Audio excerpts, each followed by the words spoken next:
Welcome back to the Rockman Power Hour, a podcast where we talk to the most interesting people in the world of pop culture, television, movies, music, and everything in between. I am joined by my co-host, Ryan Stick. Ryan, dude, you have had, well, at the time of us actually recording this, you were about to go under the knife. Yes. And it's, I'm, they said too handsome isn't a thing, but apparently it is. And actions and legal actions have been taken to prevent I'm saying a bunch of bullshit. Yes, I'm going on in a few days. are you, okay. How about this? I'm getting a tail put on. I think an extra toe will help me swim faster. All right. So you're having an operation. We don't Yeah. have to disclose what it's for. No. But let's just send some good vibes to your future self, because when you're going to be watching this, you'll have already come out from under the knife, and Yeah. you'll be I don't know, 5 pounds lighter. I think so. I kind of want to do the Joker thing. Yeah. The spirit of Michael Keaton at the Oscars and just go mirror, even though it's got nothing to do with my face whatsoever. But Listen, you're going to be fine. But we decided, because we had to keep things moving, that we were going to record regardless, even though you've got this thing coming up. But it's good because it's going to get your mind off of it for like half an hour. yeah, exactly. Right? Yeah. And if for some reason I die, we'll know that this is the last recording. All right, that's not going to happen. Yeah. We want to thank our friends over at Heartbeat Hot Sauce, the heartbeat of the Rockman Power Hour. They're the reason why we were able to keep the lights on. Mhm. And they've got this new hot sauce, Ryan. That I got a bottle for you here. I'm going to bring it to you the next time I see you. I've also got this that I'm going to bring you. Oh yeah. So No, I've that's what I'm that's part of my I need to live for list. yeah, so Yeah. this is coming your way, which you know from McFarlane Toys. And how great was that episode with Todd McFarlane? Stunning, to be honest. We haven't even we're about a minute away from actually putting it out. So I'm so past self is curious about the reaction to it. Sure, the But reaction would be great. but I know in my heart that it's a great conversation that if I stumbled upon on the internet by accident, it would be a very good day. So, if that gives any kind of indication that I think we put on a good show and I think it was an amazing guest. I'm going to tell you really, like, first of all, let's just talk about Heartbeat Hot Sauce. Yeah. The heartbeat of the Rockman Power Hour. Use our promo code right there, Rockman20, and that'll get you 20% off your entire order. And I want to talk about this new sauce that's just come out, Ryan, that is incredible. And we're trying to get this guy on the podcast. His name is Laurent Dagenet. He is a very, very famous internet chef right now on Instagram and all over, from Montreal. And he has done a collaboration with these guys at Heartbeat, our friends, and it's called Salsa Verde. Ryan, Yeah. when I tell you that this sauce is unbelievable, it is unbelievable. Okay, check it out.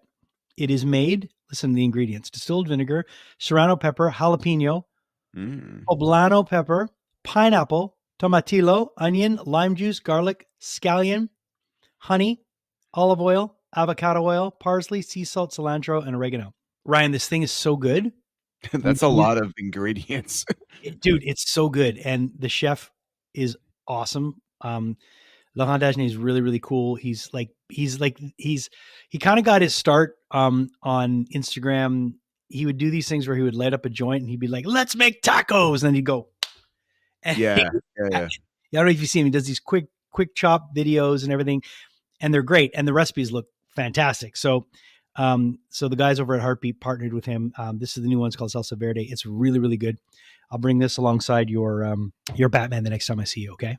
Nice. It'll be a care package.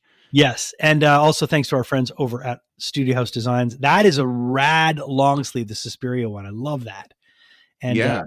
Like I don't have a cool set like you do at the moment. So my decoration is my Studio House gear. Yeah. And I think it actually occupies a lot of screen time with some amazing stuff. Looks beautiful. I Yeah. love it.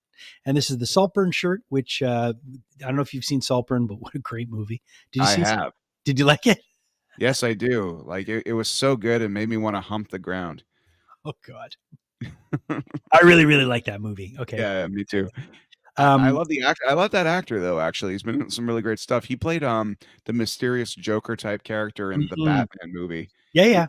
And he's in Immortals and stuff, and he's in a lot of stuff actually, but he's always good. Yeah, Everything Barry, I forget I can't pronounce his last name well. I'm Yeah. going to try, but it's Barry with a K. Koning, Barry. His name's Barry. Anyways, His name's Barry. Yes. great movie. Okay, so, but there was something I wanted to say to you, and I said before I go too far, let's talk about Heartbeat Hot Sauce. Do you remember what it was? No. No. All right. Wow. Oh yeah. Okay. Another thing we got to talk about: how great is this podcast sounding because of our friends at Audio Technica Canada. Thank you again to Mike Marino and the whole team at Audio Technica Canada for sorting us out with these great headphones, these great mics. Ryan, I someone came in my house the other day and they saw my setup and they're like, "Wow, this is pro." Yeah. And That's what they say when I'm walking on the street late at night. Just like, dude, that guy looks like a pro. he looks like a pro. Yeah. Oh my god! All right, listen. Yeah, no, but no, these microphones are amazing. I love the arm. Every time I'm working all week, this isn't a set to me. This is a functional desk. Yeah, yeah, And yeah. the fact I can just kind of put the mic right over there, and then when we have to record today, I put my back out doing nothing because I'm an old man now, and that's what happens. And I just pulled the mic into set, and it took about 2 minutes to get ready versus the half an hour it used to, Yeah. and that felt really good. Yeah, definitely, definitely. So Yeah. thank you to our friends at Audio Technica for this awesome stuff. Now, this is what I wanted to tell you about the podcast. Mhm. There's a comedian that I really, really like named Neil Hamburger, Yeah. and we were chatting before. He's coming to Montreal on April 16th, so I think this episode will be just before he's in Montreal. So if you get a chance to go see him, he's playing at Bar La Ritz. Reason why I'm bringing him up, I tried to get him on the podcast because I'm a big, big fan. He's a comedian that has a character. He plays Mm. his character is Neil Hamburger. Yeah. And so I don't think he likes doing long form interviews. No, not in character. It gives away the mystique. Right. So he refused the podcast. Mm. But he said, please let Jason know Mhm. that I have heard this podcast before and I quite enjoyed it. I listened to the episode with Billy Gould and Matt Wallace. And I was like, that shows you Yeah. never know who's listening to what. And it was a really, really nice feeling. So I wanted to tell you that this, sometimes we'll do an episode and you're like, you don't know who's out there listening to things. Nope, and it's another reason why we shouldn't say weird stuff. Well, that's definitely not gonna, That's not gonna happen on this show. yeah. We have impulse control problems. We just say how we feel, and we feel a lot. All right. Speaking of feeling a lot, let's get to our guest because our guest this week is the lead singer of the band Comeback Kid. Now, Comeback Kid are a hardcore band out of Canada that I've been following for a long, long time. Originated in Winnipeg, Manitoba. They're currently living in Toronto. Consists of vocalist Andrew Neufeld, guitarist Jeremy Hybert, and Stu Ross, bassist Chase Brenneman, and drummer Lauren Legade. And we got a chance to chat with Andrew, their vocalist. Andrew's a super rad dude. We caught him literally. He had just gotten off tour and was just about to pack. He was home for like 2 days and was just about to pack to head right back out across Canada. So they're currently touring Canada. Really rad hardcore band that know how to write songs and hooks. And Yeah. I love this band. So the fact that we got to chat with Andrew was really, really cool. And I think people are going to enjoy this conversation. If you are someone who follows Canadian music, Canadian rock, and hardcore in general, you're definitely going to know this band. And I think you're going to really, really enjoy this conversation. So check it out. Our chat with Andrew Neufeld of the band Comeback Kid.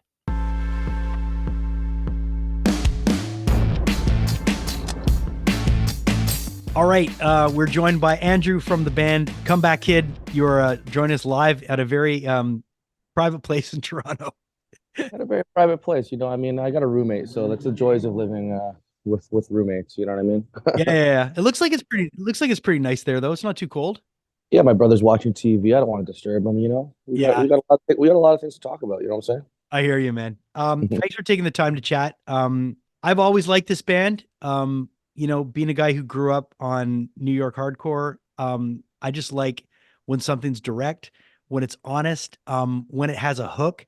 And everything I've heard so far from this Trouble EP just lends itself to what you guys do, which is just kick you in the teeth, but leave you with a hook. It seems like you guys are continuing on that trend. But when I hear Trouble in the Winner's Circle, it's like you took it to another level, man, because that hook, Like you hear that song and it just stays in your head, and it's been in my head since December. Yeah, it is. It is a little. It's a pop song. You know what It I mean? is, dude, and it's good. It's nice to hear. Like I love hooks. Okay, like I'm a hook guy. I'm a song guy. But I don't think just because you're in an extreme music band, you can't have hooks. Well, just truth be told, when we wrote that song, the working title of it was called alt rock. You know, I love so it. we've we kind of it's probably the most like kind of alt rock type song we've ever really done, but we leaned into it. We're not afraid to kind of do that, and that's kind of why it ended up on the EP. You know, like we didn't really want to put some songs that are like totally different and like kind of like different format to the regular Comeback Kid songs on the full length. It just didn't really feel like it would fit on the last record, so we kind of carved out a new space for it, which is this EP, pretty much. And was there any switch in thinking when you guys did that? I mean, was there a part of you that's like, hey man, I really like when we have something that's kind of like almost anthemic? Totally. Comeback Kid. In my eyes, is that's kind of debate. A lot of our songs are Yeah, anthemic. yeah, exactly. But again, like having like a more poppy, like a pop song, a rock, like an alternative rock song. It's a hardcore song still. You know, we do it For in our sure. ways. Not Comeback Kid. 110%. Sounds like Comeback Kid, but as far as we'd go on that scale, I feel like that is kind of we just wanted to have like a new space for it. You know, this EP that we're putting out on Friday has like that song, has another song that's kind of like a 90s punk song, and has another song that's even like a oi influence type song. And again, it's just like songs. I wouldn't say this is like the future of Comeback Kid, and like this is not who we are trying to be next. You know, this is not like Right. a blueprint for where we're going, but it's definitely just take the if you listen to our band, or if you're interested in it, like you're kind of taking this journey with us. It's kind of some of the songs that we want to kind of spread our wings on a little bit and see through, not necessarily make it like the next chapter of our band. You know what I mean? Yeah, no, definitely. And I think sometimes, like with every band, there is a point in a band's career, especially that, you guys have had quite a few releases, and it seems like from everything, for the way everything's pointing, it seems like you guys will have several more, because it doesn't seem like there's any, this band seems like it's a pretty solid band. It looks like it's not going anywhere. Yeah, But there is always a turning point in a band's career, and a lot of bands where they do find that sweet spot and something does change in the band. And I, one of the bands I think of when I think of hooks in extreme music is Sepultura. Like, they kind of found that on Chaos AD, but then in Roots, they just found something that just worked. And yeah, then, Max took that into Soulfly and stuff. So I don't think because something's extreme and it has a hook is a negative thing. I just think sometimes it's just another natural progression. So I was really excited when I heard Trouble in the Winter Circle, because to me, it was just like, I love that. I love that because it's something that could maybe bring somebody in that might not necessarily come in on an earlier release and go like, man, I like this band. Let me dig a little deeper. totally. Yeah, it's definitely little bit of a departure for us, but it was a fun song to do, and some tongue in cheek lyrics. Yeah, I, yeah. I actually ripped the hook off of this podcast I used to listen to. It's like a segment from a podcast of Neil Brennan, Okay. who Neil Brennan's like Chappelle Show co-writer. He did like Half Baked with Chappelle and shit. Yeah. But he had that segment. It was like Trouble in the Winner Circle. So I like straight up like stole it from that. Oh no, And man. I hope they and don't come. I hope they don't come. no, I told them my friend does the podcast with them, or used to do the podcast with them, and I told her all about it. So, if they want to sue us, they could have done it by now. So yeah. So you guys are you're releasing the EP this Friday. You're heading out on the road March 20th for a pretty extensive run of Canada.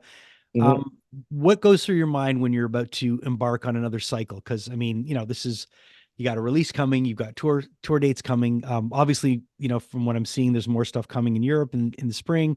Is there a nervousness, or is it more like a nervous energy? Like, I can't wait to get out here, get out there, and get on the road. Let me put this in perspective for you, my friend. Sure. I have not even unpacked my bag from getting back from our South America tour right now. Right. I just Right. I That's just what I was got gonna back say. like 2 or 3 days ago. That's what I was gonna say. So it's just I'm like right keep going. Yeah, I'm right in the middle of this. I'm not unpacking really, to be honest with you. I got to do my laundry from that. I got to do Yep. my laundry from the clothes that I had down in Brazil and Costa Rica and shit. So Yeah. let's keep the car running, dude. You know, this record is, it's not like, again, it's not the beginning of a new cycle or anything like that. I still feel like we're kind of like You're still kind we're, of, yeah. we're rolling off the cycle of our last record, Heavy Steps. Right. It came out maybe a year and a half ago, and it's just kind of we are full-fledged in the mix Well, of doing the band. and that's what you're seeing with a lot of bands, like especially nowadays. Like, let's face it, when a band, wants to make a living and wants to continue doing what they do, they've got to continue doing it. And that's the reality of it. Like touring bands more than ever need to stay out there on the road as much as they can. So you're seeing a lot of bands taking that EP approach just to kind of bridge the gap. And it's nothing that's new. I mean, bands have been doing it for years, but in between long form records, having that EP, having something to just keep the momentum, maybe giving fans something fresh does give you an excuse to get out there and stay out on the road and maybe go back to an existing market that you might have done maybe 6 months ago. Totally. I mean, we don't get to tour Canada very often, so I'm Right. super excited to be able. We haven't done a lot of these dates since like right when COVID started. Yeah. Besides like Toronto or something like that. We supported Stick to Your Guns a few months ago, but yeah, so it's just it's an awesome opportunity to cross Canada again. You know, this is the second year of touring off the Heavy Steps cycle. Yeah. And I consider it, you know, a lot of times we'll do like, you know, we've put out a few records, so we kind of have a kind of a theme. So we'll do like, you know, North America and Europe a lot for the first year. Yeah. And then start kind of going off to different territories or different countries and continents on the end of the cycle. For example, we just did South America. Right. We're gonna do Canada, but we're gonna do like Japan this year, and we're gonna do like, you know, just a few different like off the kind of maybe not things that are a little more unusual. But we usually tend to hit some of those far off continents like at the end of a record cycle. Yeah, for sure. You grew up where? Winnipeg. I'm in Toronto now, but I grew up in Winnipeg until I was you know, until I could move. So if I was going to talk to like the 14 or 15-year-old Andrew from the Peg and tell him that he was going to be touring South America and Japan with his band, would he be freaking out? Or I don't know. or is that what he always wanted to do? The first time I went to South America, I was probably like 19, 20. Um, dude, yeah, I mean, I've always wanted to travel. Right. It's kind of where it's a lot easier to travel. It's a lot easier to travel now when we have smartphones and internet and shit. Like, dude, I was like doing this shit on like no cell phones and and like trying to like look up places on maps and asking people on the street how to get to places. Yeah. So, you know, I mean, how would you know anything without any of that shit, you know? Yeah, it's funny because I spent a lot of my years, I'm a little older now, but when I was younger, I spent a lot of my years in a band touring. And just the change from, let's say, 90s touring to 2000 touring to now touring, it's a completely different beast. I mean, there was there's no MapQuest when I started. There was almanacs, and it was just like you had to ask people. And every town you went into, you're like, how much further is like Moose Jaw? And they'd be like, oh, it's down the road, this, 45 minutes. It's like none of that. I mean, I just got off the road. My wife and I were out on the road for like 2 weeks, and everything is Waze now. Like you just put Yeah. the phone there and Waze tells you how to get there. You don't even think anymore. And it's just crazy when you see how much things have changed. But a lot of the things are I exactly just the try to same. like navigate around Japan without like a phone. Like I used to do I, that shit. I can't imagine. It's crazy, dude. I remember going my first times going to Europe too. Like we'd just show up to a town in Germany or something like that. Like just ask people where how to get to the place. Yeah. Somehow we'd find our way. It was bizarre. Your shows, I've seen you guys before. Your shows are very energetic. Is there a point now that, because you've been doing it for as long as you've done it, that you have a ritual? Is there certain things that you need to do? Do you take better care of yourself than you might have in the past? Or because the more I talk to, you'll talk to some singers and they'll be like, man, I don't talk between shows. I really try to take my down day, my days off. It's like quiet days. Is that anything in your realm, or do you just kind of just go? People have actually approached me recently, like, you don't do warm ups or anything like that. I actually don't. I Okay. don't do any of that shit. It's kind of crazy. My best like remedy is just to kind of keep the momentum going, like just keep it on playing every day, and just as long as I'm consistent, I feel like I can kind of keep the car running. You know what I'm saying? Yeah, no, for sure. The EP is coming out on Friday. You guys have had a pretty long-standing relationship with Dine Alone. They seem to be pretty good partners. Are you guys as a I guess would you consider yourself still kind of an indie band in Canada, or would you how would you look at it? We are an indie band. We do everything pretty DIY. We handle everything ourselves. Labels are great because we can access resources from them. But yeah, truly, yeah, we're self-managed, and yeah, we do pretty much the whole thing ourselves. And I think that most bands you talk to nowadays, there's got it. Like we were talking to the Sheepdogs maybe a couple months ago, and Ryan started managing that band on his own. He's like, man, I'm just going to do it. And it's funny when you see these guys that have to wear both hats. Like they're managing the band, then they got to get on stage and they've got to play. Is there, and you guys mentioned you're self-managed, is that, would that any be ever be something you'd want to change where you'd like to be able to just focus on being artists? Or at this point, do you think it's important that you have your hands in everything? We've had managers before, Yeah.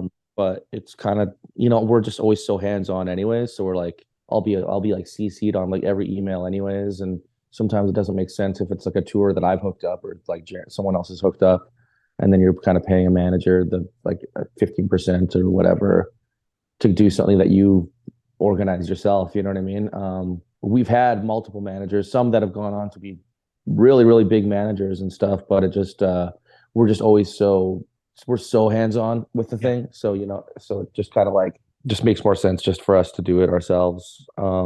Yeah, and also we hire out like, if there's other types of there's things that we can like kind of like outsource management wise, like we have there's a band called Ken Mode Yep. Of from course. also from Canada. And those guys do some like business management type stuff Yeah. for No, us. I Like, know. I know. We've talked to Ken Mode a couple of times, and oh yeah, yeah, and they seem to really have a they're very great, smart. They're very smart. very smart guys.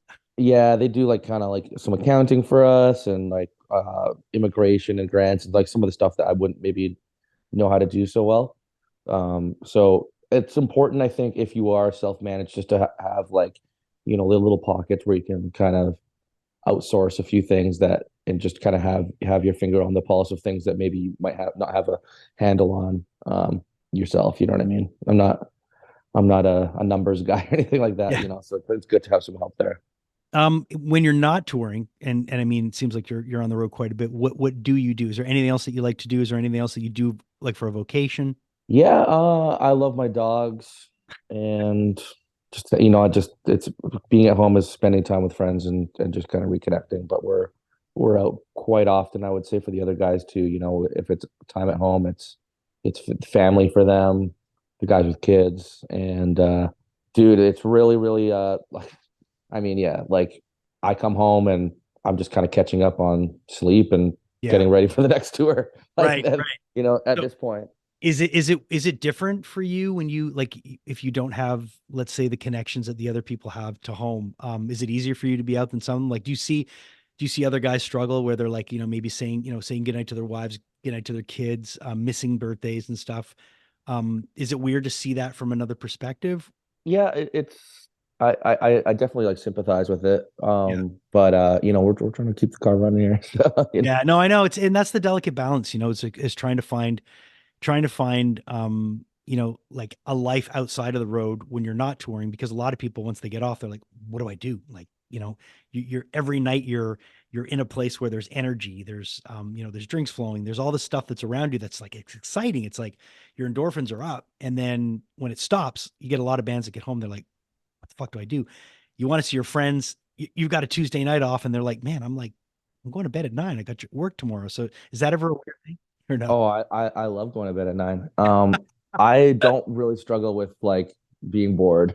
Okay, To be good. honest, I'm always trying to catch up with what I'm trying to do. Like I always feel a little bit like a little behind on things. So Yeah. I'm uh I'm constantly trying to catch up. You know. And in terms of bands that you've played with, who would you say you would probably be like, man, I still can't believe we shared a stage with that band? Can't believe that we did. Yeah.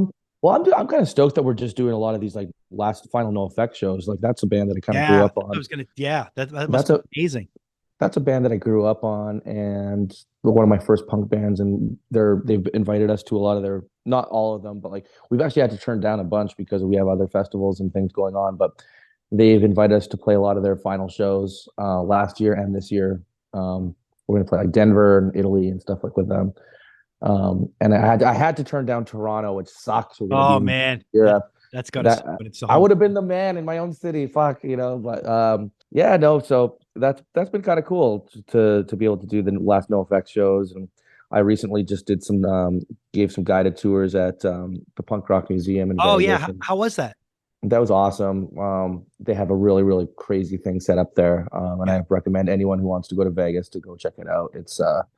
It's definitely worth it, and there's so many like artifacts and relics there that anyone who's into punk would like be like super stoked to see. So No, no, definitely. And we had Fat Mike on the podcast last year, and it was right when they were maybe a year and a half ago, and it was when they were setting it up, and he was mentioning that it was just like it was just such an undertaking to get that thing going. But he really had vested interest in it. totally, it's amazing. It's quite corporate actually too. Like I can has a little bit of a corporate vibe to it.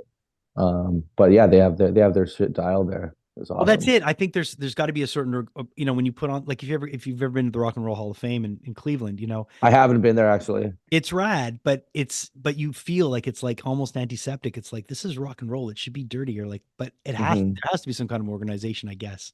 I heard they have the CBGBs awning there at the Yeah, Cleveland one. they do. Yeah, I'd like to see that They for sure. yeah, it's pretty cool. I mean, I'd much rather see that there than those little spots in the airports that they call CBGBs because that's just weird. But um, and just lastly, EP's coming out on Friday. Tour's starting. You seem stoked about it. What's the future? Like, are you guys constantly in writing mode? Like, is this something like you've got more music ready? Because like the last full length was about a year and a half ago. Yeah, we got a couple ideas up our sleeve, but probably next year we'll start writing. Not in a super rush this year to do anything like that. The touring schedule is going to be kind of crazy. Next year is like our 25-year anniversary Right. and the 20-year anniversary of our record Wake the Dead. Yep. So we might be trying to plan some like kind of cool things for that, just as like some album plays or something like that. I'm not really sure how we're gonna play it out yet. But yeah, next year I could see us recording a record and doing some anniversary stuff and kind of whatever. But yeah, no rush, dude. Dude, putting out a record on Friday, so I'm in no rush to put out another record, dude. Yeah. No. But it's always nice to know where someone's head's at. Just in case. 'Cause I mean, To- totally. But man, yeah, like there's definitely a lot of ideas, and we're feeling very, very optimistic to kind of keep this shit going because it's still the most exciting thing ever, like in my life. So, well, it's a great band. It's a great live show. I'm looking forward to seeing you guys in Montreal when you pass through. And thanks for awesome. taking the time to chat, man. I really appreciate it. Hey, I appreciate you. Thank you so much. And we are going to hook you up with Heartbeat Hot Sauce. They're the sponsors of the podcast. So Amazing. I'll reach out to Jake and we'll get you some hot sauce sent out to the best address for you guys. Love it. Thank you so much, man. Appreciate it. Thank you, man. Keep kicking ass. Take care, brother. All right, take care. Hey, let's talk about Winnipeg for a second. I've only been to Winnipeg twice, and it was with the Ripcords, where my band was called Rockets Away, and my lead singer and guitar player in that band was Alex, the bassist of the Ripcords at the time. So it was kind of like, and then I was doubled as the Ripcords roadie. So really, like everybody had multiple jobs to fit in the same band. And when we went to Winnipeg the first time, we were playing this place, and there was this. I struck a conversation with a friendly guy, and he was like in like in an oi band, and we were talking about our love of James Brown. And Yeah. I'm like, oh, well, man, it would be so funny to see like a hardcore band with a guy talking like James Brown in the beginning. And sure enough, he went up there. And then later in the night, did we realize that we've known each other for years? No, Great. literally, this guy Martin, who the first time I ever went to this place called Sal de Lex. Well, not the first time, but around the first time. Okay. These squeegee punks outside kind of were trying to get in a fight with two friends of mine. And, we were like 15 years old and scared. So we're inside. And he's like, this guy, Martin, says, oh, don't worry about it. I'll take you outside. He has a big dog. So we go out the back of Lex, he even escorts us to the metro. And we ended up walking all the way up to Bar Saint Laurent with him. So, Yeah, Martin is no longer with us, unfortunately, and there are some stories that make me go, oh, Martin, but there's those really sweet moments too that I choose to talk about today instead, and it was really cool to rekindle that friendship on that fateful night in Winnipeg many moons ago. So that's what Winnipeg means to me. Oh, and also this dude named Rob, whose house we stayed at, who loved Green Day just as much as I do, and we spent all night talking very excitedly about how Green Day were more poppy before they signed to a major label, as opposed to what bands usually do, in the course of their career. So shout out to Martin, who is no longer with us. Shout out to Rob, who I hope is still with us. Winnipeg, that Winnipeg means that to me. It's the two of your faces. Winnipeg is, Winnipeg's a special place, man. And I think when you're a Canadian band, once you started touring Canada, it's the inevitable stop along the way to Vancouver if you're going east to west. So, it was really, really fun to chat with Andrew, because they're a band that really, really tours a lot and that are a great live band. So, thank you for being on the show. We really appreciate you, dude. And Ryan, we've got some great stuff coming up next week on the show. We're going to be joined by a legend in Canadian rock, a legend in rock in general, one of the best guitar players ever. We're going to have none other than Rick Emmett from this band, Triumph. Oh, yeah. I brought this up because this is my reissue copy of Allied Forces. Growing up in Montreal and listening to radio and rock radio, this record was so important. And one of my prized possessions that I have, that I own, is I have a record, Ryan, signed by all three members of Triumph. Nice. So that to me is one of my favorite things, and it's made out. Thanks for your support. Like, it's just like so cool, dude. So I've talked to Mike Levine before. I have never talked to Rick Emmett. So I'm very, very excited to have Rick Emmett on the show next week. So if you are a fan of rock and roll and good conversations and legends and all that stuff, make sure you listen to the podcast. And if you're enjoying the podcast, please make sure you like, subscribe, tell your friends about it. Let us know in the comments who you would like to see on the podcast, who you'd like to hear. Who you would do important questions, who you would do. Yeah, that's an important one. God, I can't imagine what you're going to sound like after your painkillers. Oh yeah, no. I want you to play Marry, Fuck, Kill in our comments section. That would just be great. It's a great idea. All right. Thank you to my co-host, Ryan Stick. Thank you to our producer, Julie Kajerski. Thank you to our friends over at Heartbeat Hot Sauce. Check out the new Salsa Verde sauce in conjunction with Montreal chef Laurent Dagenet.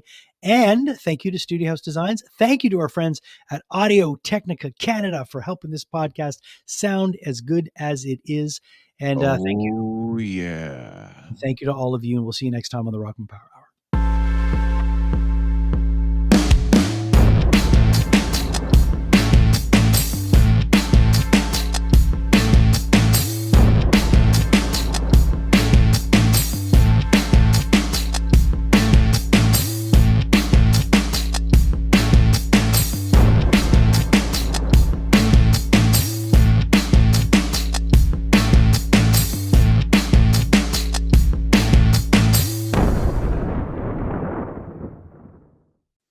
Hey, thanks so much for watching the podcast. We really appreciate your support. And if you're enjoying the podcast, click this link right over here to watch the next episode, and click right over here and subscribe. And that way you won't miss anything.